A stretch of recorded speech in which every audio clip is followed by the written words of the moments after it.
Bine v-am găsit, dragii mei din Zodia Leu, oriunde v-ați afla. Bine ați venit tuturor pe canalul meu, Tarot Flori de Loto, atât dragilor mei abonați, cum de asemenea și celor care poate sunteți pentru prima oară pe acest canal. Numele meu este Nina și ca de fiecare dată mă bucur tare mult să vă am alături. Înainte de a începe lectura propriu-zisă, trebuie să mulțumesc tuturor celor care au lăsat comentarii frumoase, like-uri, dar mai ales celor care, prin simpla lor prezență, au fost la fiecare lectură pe care eu am publicat. Așa că, dragilor, mii de mulțumiri tuturor, sunteți minunați, sunteți deosebiți și îmi doresc din tot sufletul ca toată energia pozitivă pe care voi mi-o transmiteți prin intermediul comentariilor, prin intermediul like-urilor, prin simpla voastră prezență, toată această energie pozitivă vreau să vă trimit înapoi înzecit, în așa fel încât voi să găsiți răspunsuri la întrebările care vă frământă sau să găsiți acea claritate de care aveți nevoie. Azi am hotărât să fac o lectură despre dragoste și despre întrebarea simplă: cum stai cu dragostea? Așa că voi lăsa cărțile să surprindă acele energii pe care voi le transmiteți prin ceea ce gândiți, prin ceea ce simțiți și prin ceea ce voi vă doriți din punctul ăsta de vedere al iubirii, al dragostei. Trebuie să vă spun că voi sunteți cei care vă construiți propriul viitor. Așa că din suflet vă rog, luați decât acele informații, acele mesaje care rezonează cu voi, iar restul lăsați-le să zboare în univers, pentru că sigur sunt pentru alte persoane care au o legătură importantă cu această zodie a leului. Desigur, puteți completa această lectură vizionând celelalte zodii care pentru voi pot reprezenta poate ascendentul vostru, Luna, Venus, da? Și care vă pot aduce informații importante. Așa că, dragilor, haideți să vedem ce energii, mesaje, sfaturi vin pentru dragii mei din Zodia Leu, în funcție de cum gândiți, cum simțiți și ce vă doriți.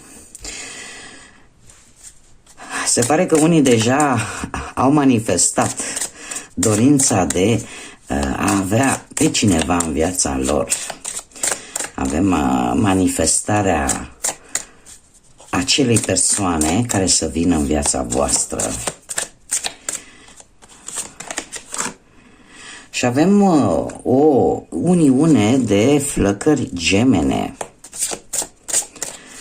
O uniune de flăcări gemene, da? Inimă, suflet, corp și minte în același loc. Încă o carte, te rog, încă o energie.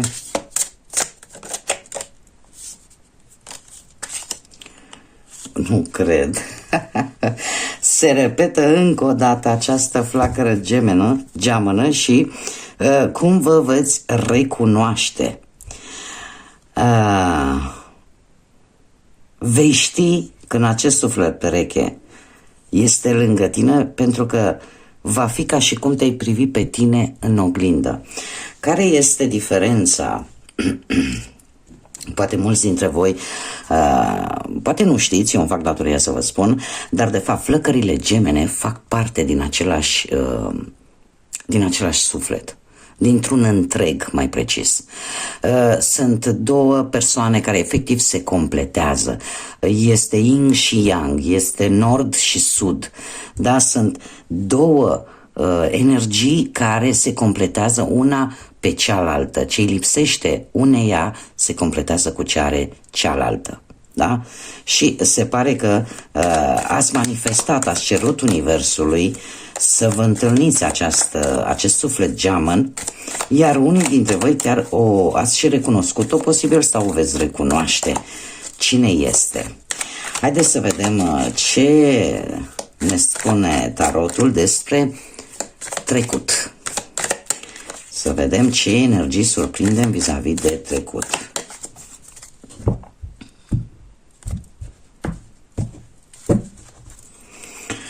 Haideți să vedem. mesaje, energii, sfaturi pentru dragii mei din Leu. Și avem așa, Marea Preoteasă și încă o carte, cum au căzut 4. Dragilor, într-un trecut posibil mai îndepărtat sau nu, ai fost un pic desconectat, ai avut anumite secrete sau anumite informații care ți-au lipsit și în felul ăsta ai rămas prinsă într-o zonă destul de întunecată, într-o zonă de izolare. Cumva ceva te-a ținut pe loc sau ceva ți-a blocat intuiția, referitor probabil la o anumită relație. Eu aș spune în felul următor, ai trecut prin anumite experiențe din care se pare că nu prea ai reușit să înveți, da, din propriile greșeli. Sunt niște greșeli din trecutul tău din care orică nu ai putut, orică poate n-ai vrut, da? Și ai rămas cumva, e ca și cum aceste experiențe din viața ta cam au trecut pe lângă tine pentru că parcă nu ai reușit cumva să înveți nimic din ele. Și ai ajuns probabil în situația să fii destul de solitară, da? Să te simți destul de singură. Avem de asemenea și nebunul. Ai mers pe premiza că toate lucrurile, domnule, nu trebuie să fie făcute rapid, întotdeauna, nu știu, poate ai considerat că este un nou început, cel puțin în dragoste, ți s-a părut o nebunie, ți s-a părut o prostie care cumva te-a ținut pe loc și nu te-a făcut să avansezi deloc. Ce este foarte interesant aici este că nu mi-apare nici o persoană. Și acum haideți să vedem dacă mi-apare până la urmă. Nu. Din păcate, ceva s-a întâmplat într-o perioadă, ori a echinoxului de vară, ori acum e posibil, acum câteva zile, ceva te-a făcut să ieși din tot acest întuneric și să te îndrepți așa un pic către lumină. Posibil, unii dintre voi să fie avut o trezire într-o anumită perioadă de primăvară. Dacă nu e acum câteva zile, s-a întâmplat ceva. În perioada primăverii, în lunile primaverale, începând cu martie, da? Martie, aprilie, mai. Aici undeva ceva s-a întâmplat. Ceva s-a întâmplat și care cumva ți-a cam dat lumea peste cap, ca să zic așa. Haideți să vedem. Nu ai avut un blocaj care parcă te ținea pe loc, parcă nu te lăsa să-ți asumi ceva anume, o anumită situație. Poate te-a ținut blocat și te-a făcut să-ți asumi, domnule, stai că sunt singură. Singurătatea parcă nu e atât de bună, cu toate că să știți că sunt persoane care se împacă foarte bine cu ideea asta de a fi singur, dar, sinceră să fiu, dat fiind și zodia voastră, nu cred că ar fi cazul pentru zodia voastră, pentru că voi sunteți o zodie care îi place să fie înconjurată de oameni, da? Pentru că au foarte multe de oferit.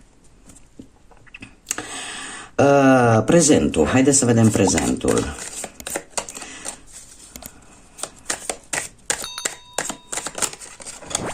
Vi s-a părut că ceva, posibil, ori o relație, ori o persoană, nu merită efortul vostru cu acești 7 de monede.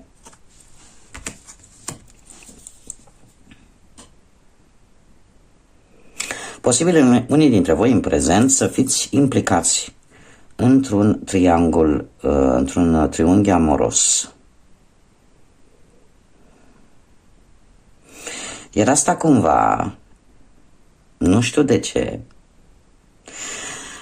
dacă nu s-a întâmplat acum câteva zile lucrul ăsta, posibil, nu știu, la vreo petrecere, sau posibil după tot acest timp petrecut singurei, Cineva v-a atras atenția, cineva care te-a făcut să ieși din această stare de stagnare și să spui, domne, uite, pentru persoana asta merită să lupt sau pentru relația asta merită să lupt. Eu aș spune că această hotărâre vine tocmai pentru că persoana voastră de interes posibil să nu vrea să dea un pas înapoi. Să fi insistat foarte mult. Doar că aici îmi apare implicarea ori a unui rival, ori a unei alte persoane care să aibă o anumită influență și care într-un fel sau altul pe voi v-a făcut să spuneți nu merită efortul. Acum, orică persoana voastră de interes mai are pe cineva, da? Și asta v-a făcut pe voi, știi, nu mă interesează. Dacă are pe cineva, nu mă interesează. Dar trebuie să vă spun că în momentul actual, în prezent, această persoană vrea să lupte. Vrea să nu dea un pas înapoi. Chiar dacă există o persoană aici care se interpune. Cumva nu vrea să renunțe. Haideți să vedem ce ne spune și viitorul, cel puțin apropiat. Ia să vedem ce vine pentru dragii mei din Leu. Dar s-ar putea ca această persoană să fie exact ceea ce voi ați manifestat Universului.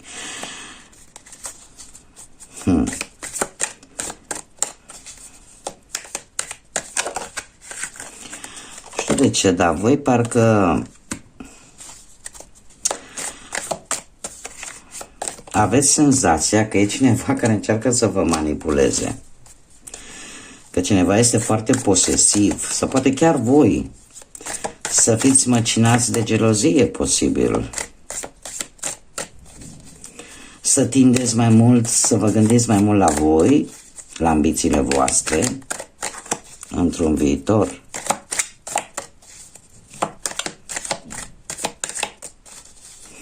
Dar ce să vezi? Și cealaltă persoană este o persoană foarte geloasă și care poate din gelozie, dragilor, există aici foarte multe asemănări. Pe de-o parte, unul dintre voi are o atitudine destul de posesivă. Și eu aș spune că cumva la voi ar fi acest lucru. Sunteți foarte ambițioși, foarte perfecționiști. Cealaltă persoană, o persoană cumva parcă nu știți la ce să vă așteptați. Persoană destul de activă așa și un lucru în comun pe care îl aveți este gelozia. Sunteți două persoane geloase. Iar asta face ca într-un viitor să faceți, cum să spun eu, gelozia asta să vă împiedice continuarea acestei relații. Să vă împiedice să mergeți înainte. Și să vă, cum să spun eu, aduce un pic de izolare, un pic de restricții. Să vă simțiți așa ca și cum relația nu are putere să meargă înainte. Haideți să mai scot o carte, că nu pot să vă las chiar așa. O concluzie, te rog, pentru dragii mei din Leu, pentru această lectură.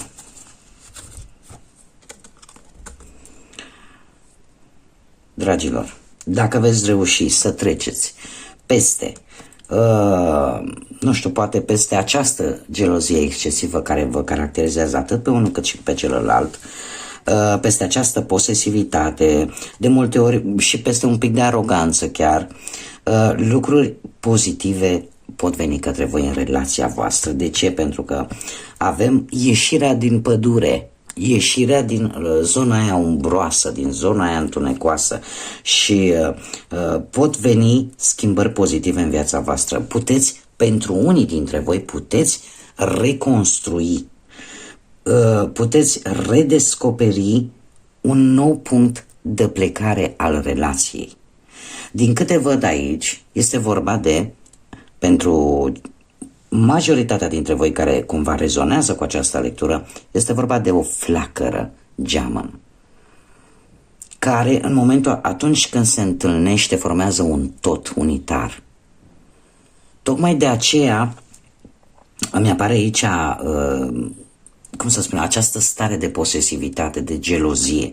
Și o să râdeți, dar pentru unii dintre voi, ca să vă spun acum și zodiile care mie mi-apar în mod frecvent aici, avem așa: Scorpion, zodia Taur, Rac.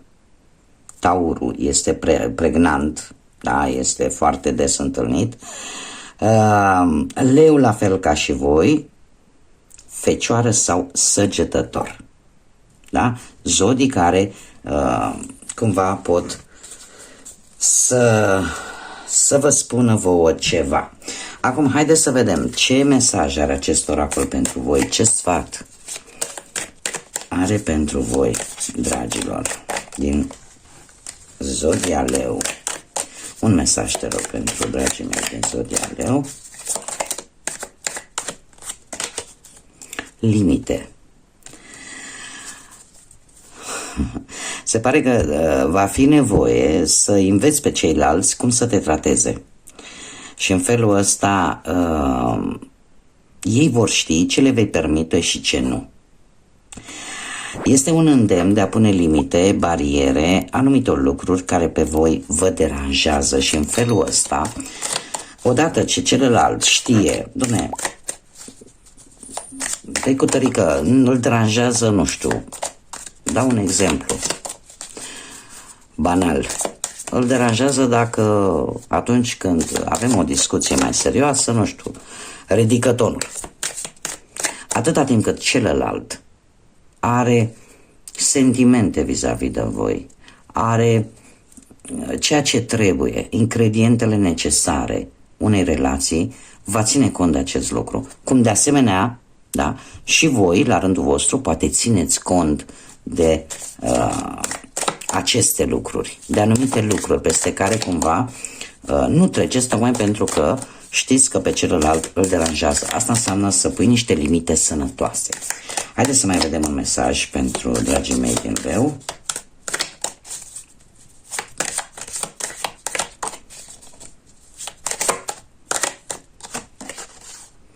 Același lucru, suflete pereche, dragilor.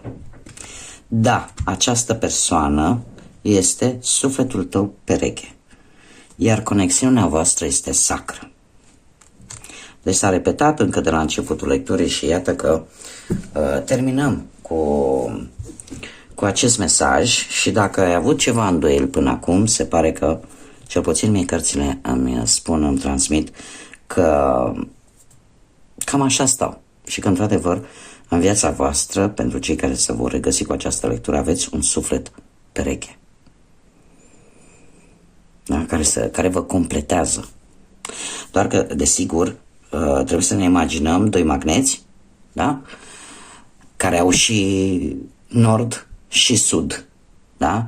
Și se întâmplă câteodată când se întorc și avem nord cu nord, sud cu sud, să se respingă, da? Cum bine am văzut,